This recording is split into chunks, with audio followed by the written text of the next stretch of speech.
আজ সকাল থেকেই না বেশ দেখছি রোদ উঠেছে, আর মা এদিকে তো ঘর ঝাড়তে লেগেছে।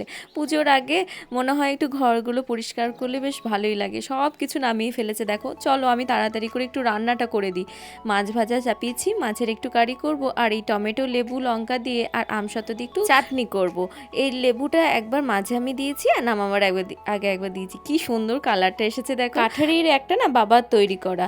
মা সকালবেলা এগুলো বার করে সব পরিষ্কার করেছে, আমি এই মার্বেল কাগজগুলো দিয়ে একটু কালারফুল করে দিলাম আর কি। এই দে, আমি এবার ঘরগুলো গুছিয়ে নিই। সকাল থেকে তো মাই সব কিছু করছে, তো দেখলাম একটু গোছানোটা কেমন হয়েছে তোমাদের সাথে শেয়ার করি। কেমন হয়েছে জানিও তো। এই ক্লেগুলো দিয়ে না আমি একটু ফুল বানাবো, দিয়ে ওই যে যে জায়গাগুলো ফাঁকা আছে ওই র্যাকটা সেইগুলো দিয়ে সাজাবো। দেখো তো কেমন হয়েছে। আর ওই টেডি বিয়ারগুলোরও প্লাস্টিকগুলো চেঞ্জ করে দিয়েছি, খুব নোংরা হয়েছিল কি না।